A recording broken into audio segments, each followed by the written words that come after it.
smell a storm coming.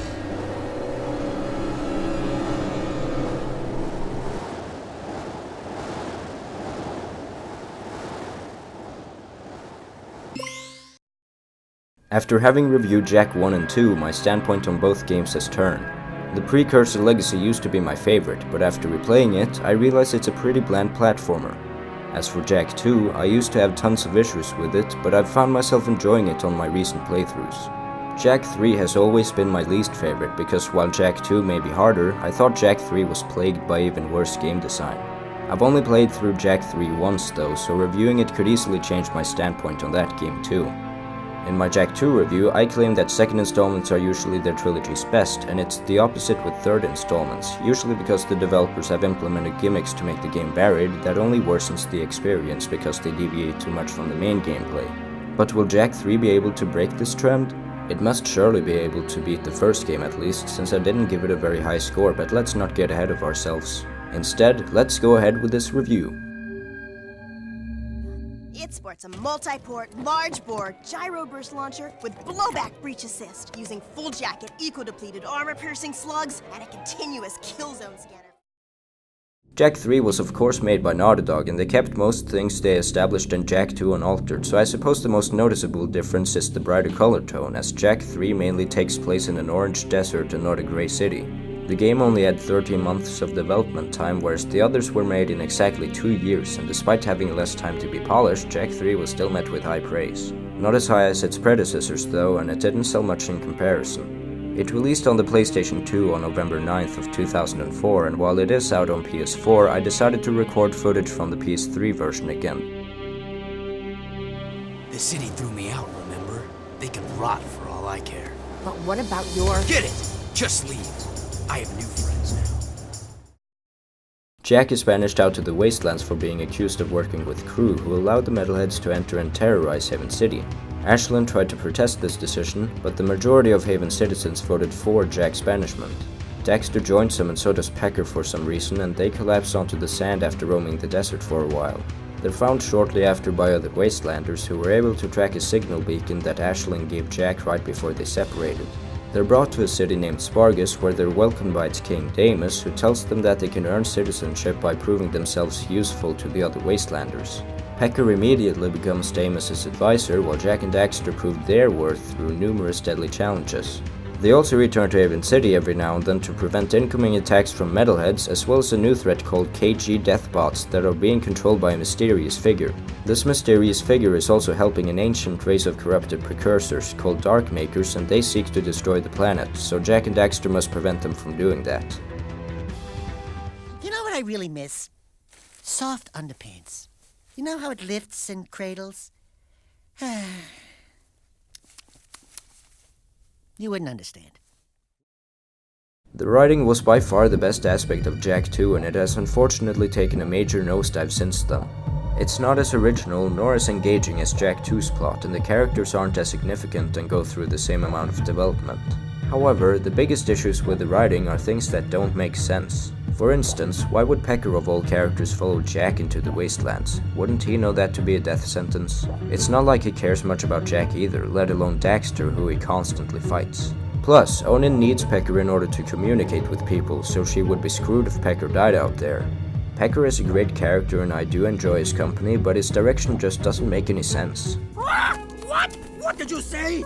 Speaking of nonsensical things, let's talk about Jak's romance. Why is Ashland suddenly in love with him? Not only did that come out of nowhere, but both of these characters already have their own love interests to begin with.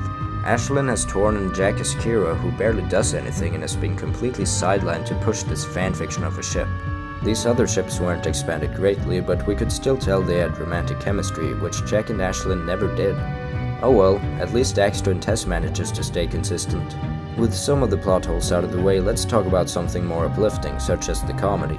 Jak 2's comedy was carefully thought out and most of the jokes felt natural, even those from the more serious characters.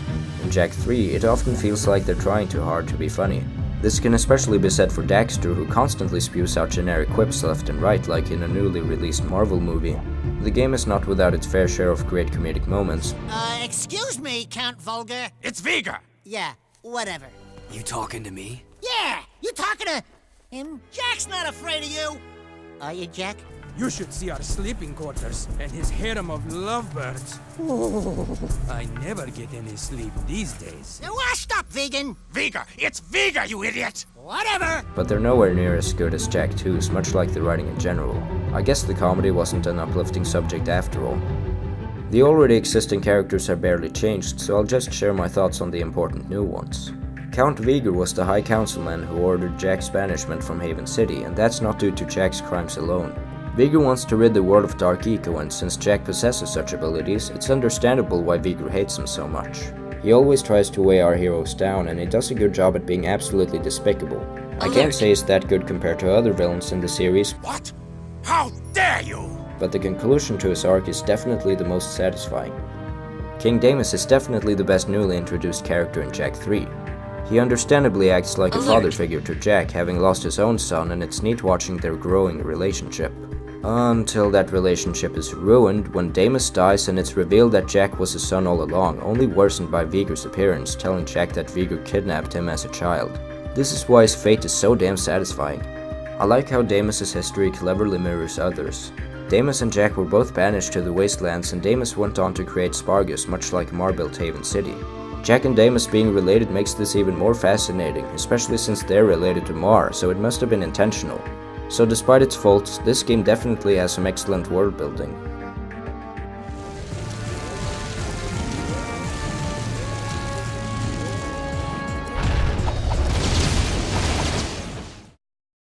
The game is a third-person shooter sandbox yet again, but many aspects surrounding those genres have been improved.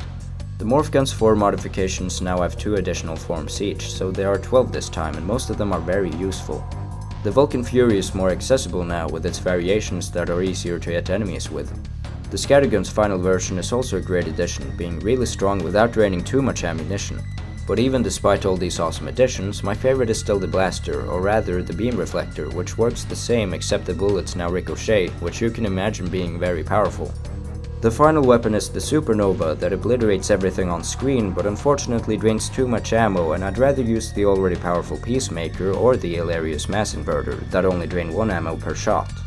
Traveling between missions doesn't take as long as it did in Jak 2, and Haven City contains almost no vehicles this time, making it much easier not to crash into things while traversing it.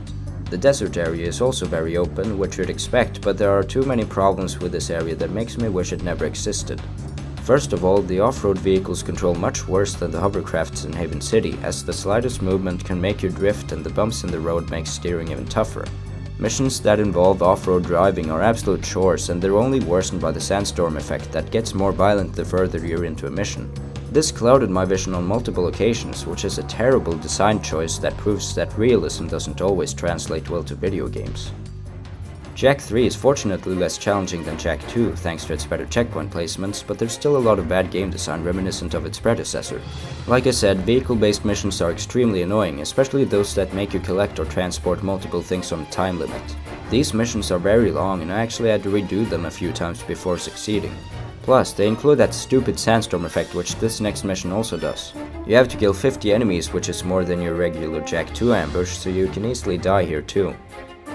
One of my biggest pet peeves in gaming is escort missions, where you have to protect someone else while protecting yourself, and this game contains plenty of them. There were a few in Jak 2 as well, but those weren't as frustrating as this one, where the enemies are rather unforgiving, especially if you run out of ammo, which I did during that mission.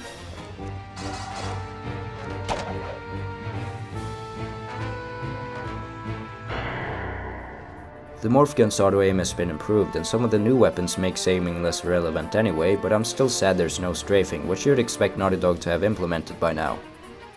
I barely touched upon Jak's Dark Eco ability in my previous review because I almost never used it in Jak 2, but you're actually forced to use it to get past certain parts in Jak 3.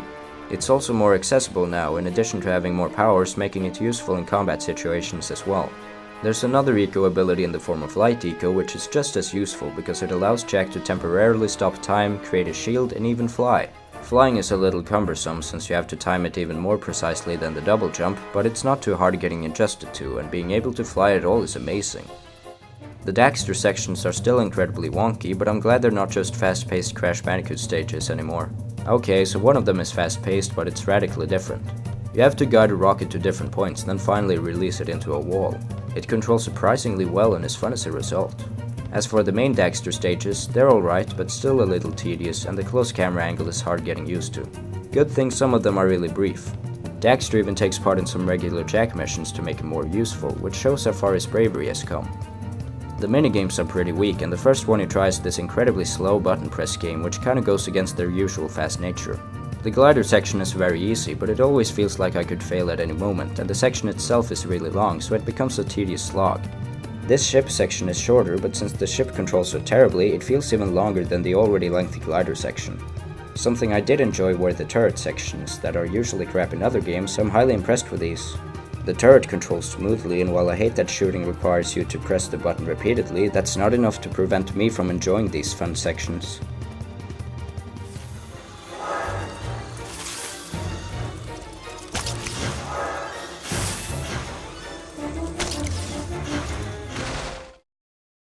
As usual, the graphics look great, and instead of grey color tones being used almost exclusively, there's a lot more variation this time.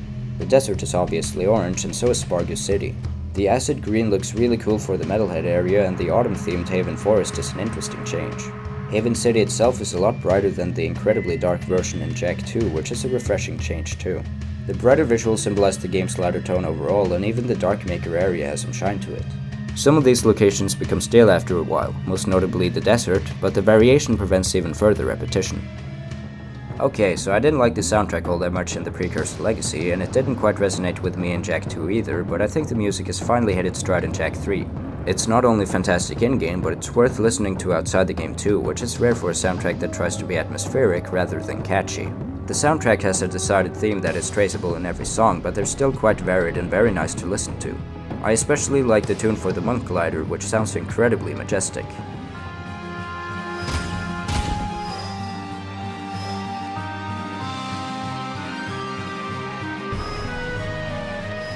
And of course, the credits theme is spectacular, really giving me the sense of heroism on a grand scale.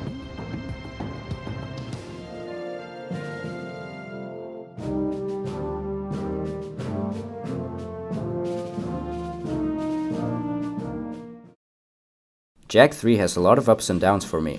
Its good parts mainly come from its spectacular presentation and the gameplay's various improvements, but those things alone can't justify a high rating. The gameplay still contains many problems that Jak 2 established, and stupid decisions were made in the writing department as well. Jak 3 had half the development time of the others, so it's impressive how good it turned out. However, it's not as impressive when the others clearly took their time figuring out their own identities, and plenty of better games have been made in even less time than this. Jak 3 is still a good game though, and while it's not as good as Jak 2, I have to say that it's slightly better than the Precursor Legacy, so I'm going to rate it 7.5 out of 10. I was afraid of that. Looks like reviewing it really did come in handy, and this means that it managed to break the worst third entry trend after all, which I'm glad it did. I'm finally done reviewing the Jak and Daxter Trilogy.